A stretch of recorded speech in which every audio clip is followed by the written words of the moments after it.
Here we are half-lit ignorance, curse the gull on the dumb bosom of the ambiguous earth.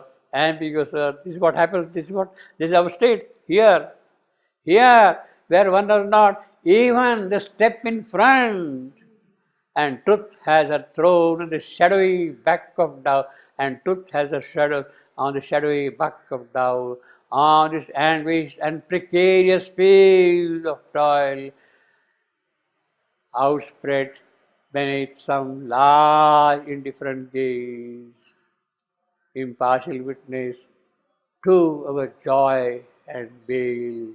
Our processed soil bore the awakening ray, the Agni is kindled, and our processed soil is now bearing the awakening ray, the arrival of the avatar. She is preparing herself.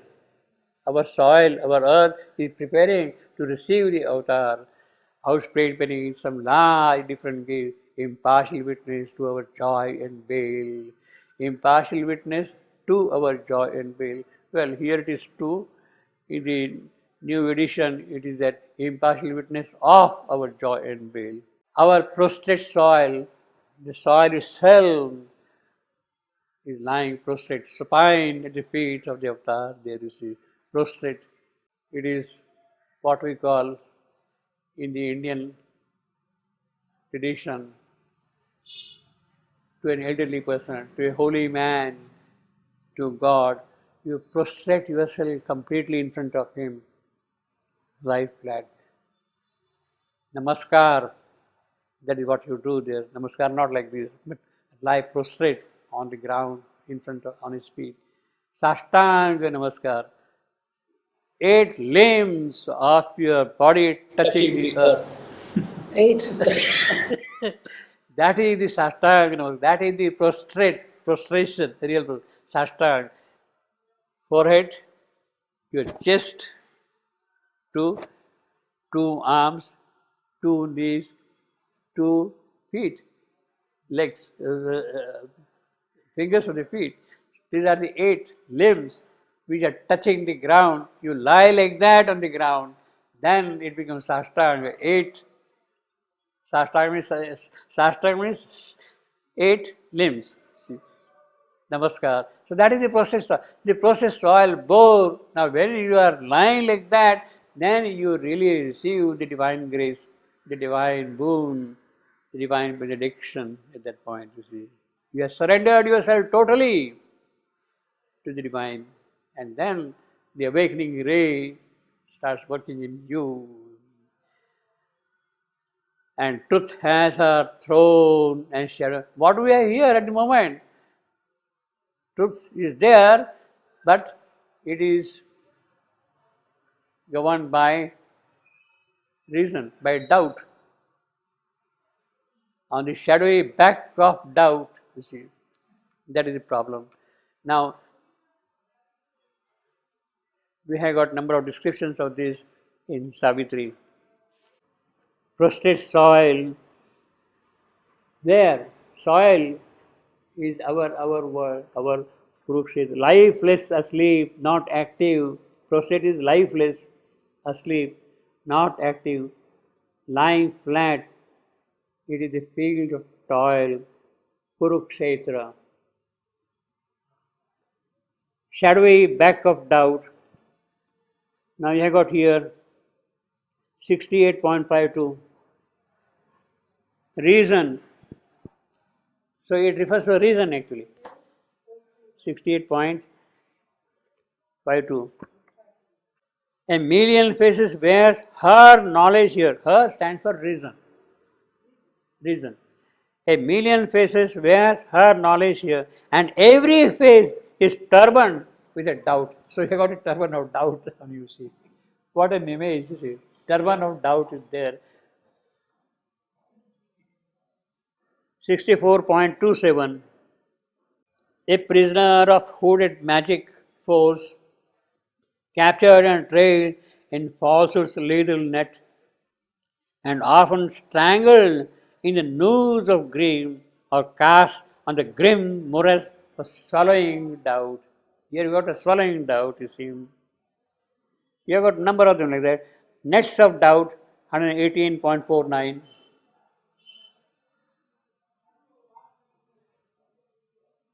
Knowledge afflicted with hue of doubt 118.49. 11849. Then 55.11. Ah ja, 118.49. And now was still the soil schon dry and pure, that one? No, nets of doubt, nets of doubt. Nets of doubt. 118.49, nets of doubt. We are trapped in the nets of doubt. 49. 49. Yeah. Oh, nets of doubt. Okay. Nets of doubt. That's what we got. Ancient blade. Yeah. No, afflicted. Knowledge afflicted with a hue of doubt. 55.11. Which were afflicted knowledge with a hue of doubt. Afflicted knowledge. Hue of doubt. Yeah. Hue of doubt. Then you have got 141.52. Doubting every truth. Eros stuff. False gods. Yeah. Now the seeker doubting every truth. A seeker doubting every truth he finds. Yeah, these are terrible people, we know. Yeah. Then 124.57. The word itself becomes a doubt. 57. 124.57. Word itself becomes a doubt. The word itself becomes a doubt. Oh, in the end, the world itself becomes a doubt. Yes. Okay, next. Next is 146.13. Last line. And stands at last upon a plank of doubt. 146.13. Truth has no home on earth's irrational breast. It stands at last upon the plank of doubt. Truth has no home in earth's irrational breast. Yet without reason, life is a tangle of dream, but reason is poised above dim the beam, and stands at last upon a plank of doubt. Yeah. The reason for sure. Okay, now last one. 87.1. Again, this glory of spiritual states, their parallels and yet their opposite, floated and swayed, eclipsed and shadow-like, as if a doubt made substance. Flickering, pale, this other scheme, two vast negations are found. Now, this is what we got here. He has brought that thing right in the beginning, and truth has her throne on the shadowy back of doubt, you see. So you have got elaborations and other places also. Now, this is of course the Cartesian principle. You keep on doubting, finally nothing is remaining. So this is the Cartesian doubt which is being kind of insisted here upon. Truth has her throne, here it is throne. In the other cases, truth is wearing turban. You see. Here, where our half-lit ignorance cursed the gull, half-lit ignorance, that is reason, mental being. Half-lit ignorance, that is reason. It is half-lit. We are the rational beings. We are the Cartesian beings. On the dumb bosom of the ambiguous earth, here, where one knows not even the step in front, and truth has a throne and a shadowy back of doubt on this anguished and precarious field, of toil. That is the Kurukshetra of life. Precarious field of toil, Kurukshetra. The battlefield of Kurukshetra. Outspread beneath some large indifferent gaze, impartial witness toward joy and bale. Our prostrate soil bore the awakening. So this is what happens. This is the power of this yajna. That in spite of this doubt, etc., that we have, it is able to receive the awakening ray. A spiritual light is entering into us, into the earth. Spiritual light, a little beyond my supra-rational being, is kind of appearing on the scene here. We are rational, but not very rational also. See. We are reasonable, we are reasoning beings, but not reasonable beings. See, you see, you see. So, in spite of that condition of ours, because the power of the yajna, the soil is bearing the awakening ray. It is able to see the possibility of the avatar coming here. Here too again, all that is described in the previous sentence. Here too, the vision and prophetic gleam lit into miracles, common, meaningless shade. Then the divine afflatus spent, withdrew, unwanted, fading from the mortal's reign. So this ambassadress comes. She goes back. She goes, yes. He said ambiguous. Ambiguous. Ambiguous. Globe, yeah. That is what we are. Yeah, from our point of view, no? Yeah, that's right. Ambiguous earth, we don't understand. Ambiguous earth means it is basically dominated by reason, by mind. At this stage, you see. It is in the context of the half-lit ignorance. Half-lit ignorance. So, this is our life, this is what there is. But the power of the yajna is that an awakening ray is able to enter into it. Something supra-rational is getting opened out in us. The revelatory power is showing the possibilities of the future. Luckily, yeah. Otherwise, you would We be are lost. not such bad people, you see. You see, we are not such bad people after all. There is something in us which is still, that aspiration is there. Our prostate soil, bore the awakening ray. Here too, the vision and prophetic gleam, that vision that which is standing up there, that ambassadress, she is coming here, all that thing. Prophetic gleam, lit into miracles, into miracles. So the moment you get that divine knowledge, the spiritual inspiration, suddenly you see something different happening. You got beautiful poetry, you got beautiful paintings, you got beautiful music. How did it come? Something enters into you and it floods your world, your life. Our processed soil bears that ray, you see, that inspiration, and lit into miracle. Common, meaningless, save. They may look very ordinary kind of things, but suddenly you find something new, something different in them, something beautiful, something charming. The first in beauty is the first in might. The first in beauty is the first in might. What a beautiful line. This is from Keats line. First in beauty, see, you see a beautiful painting and so powerful, suddenly it becomes first in might. Painting, music, beautiful things are there. First in beauty is first in might.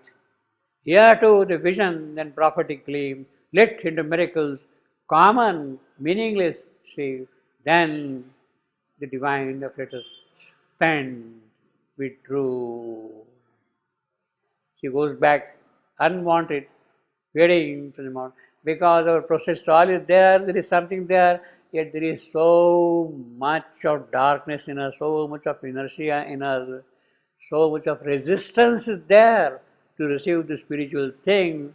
She says, look, I am not going to exercise myself, I am not going to exert myself, let me go back. I have done my part. And the divine goddess, she goes back. That is why she has come as an ambassador. So what is the message she is going to carry? She has come as an ambassador from somebody. From that to that somebody, what is the message she is going to carry? Look, there is too much of resistance here.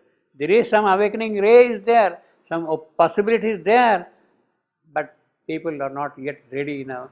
So she has spent all her possibilities. Whatever immortal work she has done, but that immortal work of hers is not sufficient for things to change here. So she is carrying that message back to the Supreme, wherever from she has come, to the unknowable. look, this is the condition here upon earth. But then, therefore she goes back. She has done her job. She has brought a message. She is carrying the message back now as an ambassadress between the two. The message is that look, things are not very easy here. There is too much of resistance. There is too much of stupidity in the mortal. And that can't go away. There is death, there is ignorance, there is falsehood, and they are dominating the mortal creature. Simply coming here as an ambassadress, coming here as a dawn, is not going to open out the new day. So that is the message she is going to carry back forward. That message is an invitation for the avatar to come down here, to prepare the ground for the divine Shakti to work. So this consecration, this yajna which is going on there is an invitation to the avatar. Look, Mr. Vishnu, you have to go to the earth and take a birth there and lift up the earth a little so that she can receive your gifts. She is in a way conveying that the avatar is a necessity now. The ground is kind of ready. She has done a part of immortal work. The ground is kind of ready. But if things have to move forward really, there is death, there is ignorance, there is falsehood, all those things are there, there is fate. If all those things are there, they cannot go away just like that in the normal course, in the usual fashion at all. It is only he who has to come here and prepare the necessary ground to remove them. So first he has to come. And he comes here what? For what? He prepares the ground. He prepares the Adhara Bhumi for the divine Shakti to come here and remove falsehood and death from this creation. So this is a kind of a double invocation. The suggestion is a double suggestion that it is an invitation for the avatar to come here. He does not come of his own. He needs somebody to call him. And this is the message which is going to him that he has to take the birth now here. He comes to the avatar and then he does the yoga tapasya here, prepare the ground for the divine Shakti to come here. He comes here as Ashwapati, does the yoga tapasya. Ashwapati yoga tapasya is what then brings down Savitri here. So there is a kind of a double invocation here. Ashwapati is coming here, is necessary. In fact, Ashwapati will not come. See, a world desire compelled her mortal birth. That is the opening line of the third canto. Worse desire compelled her mortal birth. Compelled her mortal birth. Who is carrying the worst desire?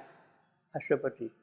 Because our awakening ray is there, but the things are not yet sufficiently ready for her to go.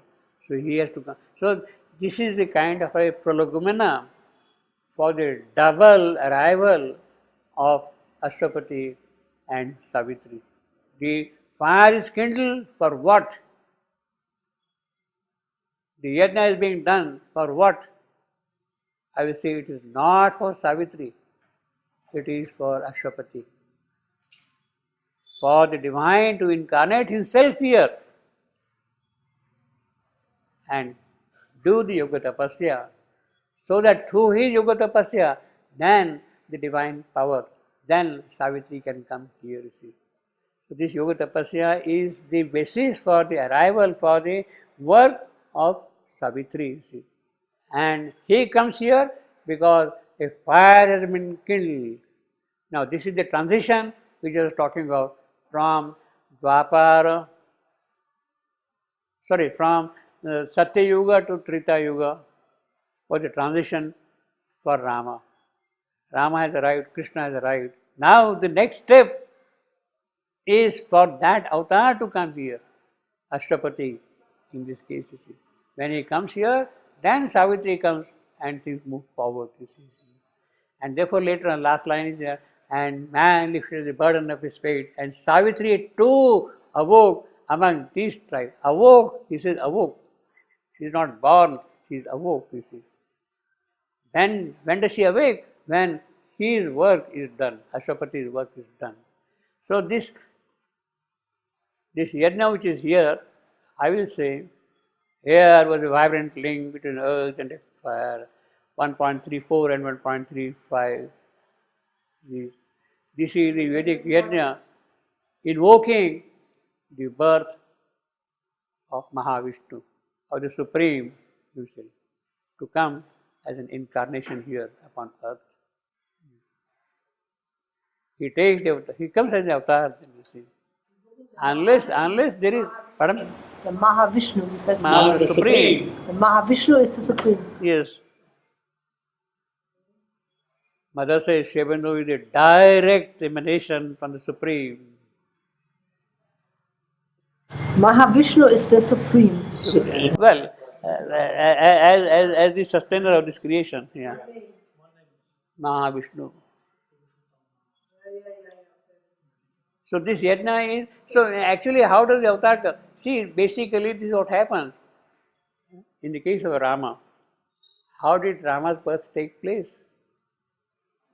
It was the yajna which was performed by his father Dasharatha. And as a result of that yajna, he received the boon, whatever you want to call it, and then the 4 sons were born to him, to Dasharatha. Rama, the eldest, Lakshmana, Shatrughna, and Bharata. 4 sons were born to him. Now they are all incarnate, they are smaller incarnations. Rama is the divine incarnation himself. So when the yajna is done, then was the birth of Rama. Here all grew a consecration and a rite, air was white. It is the yajna soliciting, praying for the birth of the divine himself on earth to carry the evolution forward, you see.